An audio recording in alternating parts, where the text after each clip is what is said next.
တနေ့ကုန်လုံးဖုန်းနေကြည့်အလုပ်တွေလုပ်သတင်းတွေဖတ်နေပေမဲ့ညာရောက်ပြီးဆိုလို့ရှိရင်ဘာမှပဲမလုပ်လိုက်ရတယ်လို့အာယုန်တွေကနောက်ကြည့်ပြီးတော့ဘာကုန်းမှ focus မလုပ်နိုင်တော့တဲ့အခြေအနေမျိုးကိုကြုံမှုကြလားပေါ့နော်ကြုံမှုတယ်ဆိုလို့ရှိရင်ဒါက information overload ဖြစ်နေတာပါဒီအခြေအနေကဗျာတကယ်တော့ကျွန်တော်တို့ရဲ့အုံနောက်ကတဲကန်တာလိုမျိုး6ကက်ပြီးတော့ပင်ပန်းနေတဲ့အခြေအနေပါဆိုတော့ဒီနေ့ဒီဘက်ခေတ်မှာကျွန်တော်တို့အတွက်တကယ်ကိုလိုအပ်နေတဲ့အယူဆတစ်ခုအကြောင်းကိုပြောပြခြင်းပါတယ်အဲ့ဒါကတော့ connected oasis ပါ connected oasis ဆိုတာမြန်မာလိုပြောရမယ်ဆိုလို့ရှိရင်စိတ်အာရုံအနားယူစရာ oasis တစ်ခုပေါ့ဒီလိုပဲဘာသာပြန်ကြည့်တာပေါ့တဲကန်နာထဲမှာဗျာခီးသွားနေတဲ့လူတစ်ယောက်အတွက် oasis ကဘလောက်တန်ဖိုးရှိတယ်လဲဆိုတာဘလောက်အဖိုးတန်လဲဆိုတာအားလုံးအသိပဲပေါ့နော်အဲ့လိုပဲပေါ့နော်တနေ့ကုန်သတင်းအချက်လက်တွေ social media တွေရဲ့ PR တွေကြားမှာမွန်းကျက်နေတဲ့ကျွန်တော်တို့စိတ်အာရုံအတွက် connected oasis ကအသက်ကရေးလို့ပါပဲဒါကရုပ်ပိုင်းဆိုင်ရာနေရာတစ်ခုဖြစ်နိုင်တယ်လို့စိတ်ပိုင်းဆိုင်ရာအခြေအနေတစ်ခုလည်းဖြစ်နိုင်ပါတယ်စိတ်ပန်နီးကြပြောရရင်ကျွန်တော်တို့အုံနောက်ရဲ့ attention အာယုံစိုက်နိုင်မှုကအကန့်အသတ်ရှိပါတယ်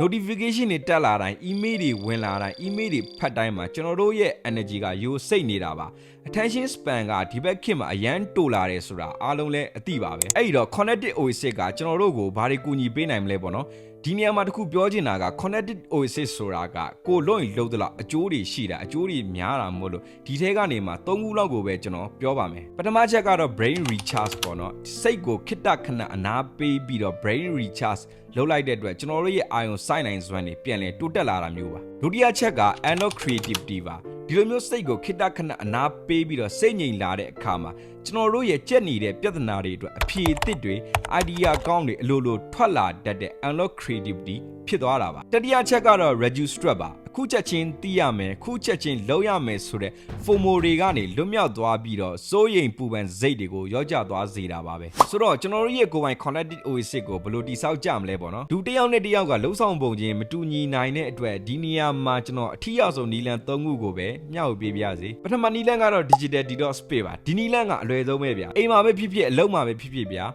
ဖုန်းမသုံးရစုံပေါ့နော်ဖုန်း free စုံတစ်ခုတတ်မှတ်လိုက်တာပါဥမာဗျာထမင်းစားတယ်ဆိုလို့ရှိရင်ထမင်းစပွဲမှာလုံးဝဖုံးမကြည့်ပဲထမင်းစားတာမျိုးပေါ့ဒါမှမဟုတ်လို့ရှိရင်လည်းအိမ်အောင်ဝင်ကန်ဒီမှာဖုံးမသုံးတော့ပဲနဲ့ဖုံးကိုနဲ့အကွာဝေးတစ်ခုမှာထားလိုက်တာမျိုးပေါ့ဒုတိယနီလန်းကတော့ DWOF oasis ပါဒါကတော့အလုပ်လုပ်နေတဲ့သူတွေတက်ပို့ပြီးထိအောင်ပါဘလို့လဲဆိုလို့ရှိရင်ဗျာအလုပ်တစ်ခုပေါ့နော်အရေးကြီးအလုပ်တစ်ခုလုပ်တော့မယ်ဆိုလို့ရှိရင် notification တွေအကုန်လုံးကိုပိတ်ထားလိုက်တာမျိုးပါဒီလိုမျိုးပိတ်ထားပြီးပြီဆိုလို့ရှိရင်တိတ်ဆိတ်တဲ့နေရာတစ်ခုမှာဒီအလုပ်တစ်ခုတည်းကိုပဲတနာရီကြာအောင်ပေါ့နော်အာယုံစိုက်ပြီးလုပ်တာပါဒါကလည်းစိတ်ပိုင်းဆိုင်ရာအနာရစေမဲ့နီလန်းတစ်ခုပါပဲတတိယနီလန်းကတော့ natural oasis ပါတဘာဝ oasis ပေါ့ဒီနီးကတော့ဗျာကျွန်တော်အကြိုက်ဆုံးလို့ပြောလို့ရတယ်တဘာဝပတ်ဝန်းကျင်နဲ့ထိတွေ့တာမျိုးကကျွန်တော်တို့ရဲ့အုံနောက်စွမ်းရည်ကိုအမြဲဆုံးပြန်လည်ဖြည့်တင်းပေးနိုင်တဲ့နီးလို့သိရပါတယ်တဘာဝပတ်ဝန်းကျင်ဆိုလို့ဗျာဟိုဘယ်လိုပြောရမလဲတောင်ကြီးကလော့တို့ပေါ့နော် effect တွေသွားရှူကင်းနေကြည်တာတို့တိတ်မင်လေတွေသွားကြည်တာမျိုးဒီလိုမဟုတ်ပါဘူးနီလန်းတွေရှိပါတယ်ကိုရက်ကွက်ကိုပတ်ဝန်းကျင်အနီးနားမှာရှိတယ်ပေါ့နော်ပန်းကြံတစ်ခုပေါ့နော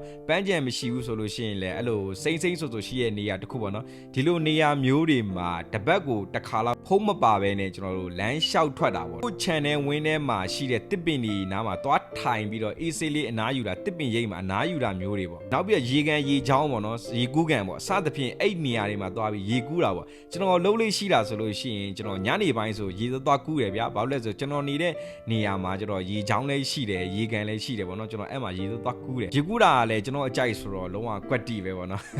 ်အားလုံးကိုခြုံပြီးပြောရမယ်ဆိုလို့ရှိရင်ကဘာကြီးရဲ့စူညံတန်တွေကိုကျွန်တော်တို့ကလိုက်ပြီးထိန်းချုပ်လို့မရပေမဲ့ကျွန်တော်တို့ရဲ့အုံနောက်ကိုအနာပေးဖို့ကတော့ကျွန်တော်တို့ရဲ့တာဝန်ပါ connected oasis ဆိုတာအခုကျွန်တော်တို့လုပ်နေတဲ့အလုပ်တွေစီကနေထွက်ပြေးတာမျိုးမဟုတ်ဘဲနဲ့ဒီထက်ပိုကောင်းတဲ့အလုပ်တွေကိုလုပ်နိုင်ဖို့အတွက် energy ကိုပြန်ဖြည့်တာပဲဖြစ်ပါတယ်ဆိုတော့အခုကြည့်နေတဲ့သူတွေရောကျွန်တော် homies တွေရောရဲ့ connected oasis ကဘာလဲပေါ့နော်စားဖက်တာလား coffee တောက်တာလားရေကူးတာလားစသဖြင့်ပေါ့နော် comment မှာမျှဝေပေးကြပါဦးကျွန်တော်ရဲ့ connected oasis ကတော့ရေကူးတာ coffee တောက်တာနဲ့ထမင်းစားတဲ့ကဖုံးလုံးဝမသုံးတာပဲဖြစ်ပါတယ်ဒီနေ့ဗီဒီယိုလေးကဒီလောက်ပါပဲဒီဗီဒီယိုကအကျိုးရှိတယ်ဆိုလို့ရှိရင် like share comment subscribe follow လုပ်ခဲ့ဖို့မမေ့ပါနဲ့အားလုံးကိုကျေးဇူးတင်ပါတယ် see you in the next video ပါ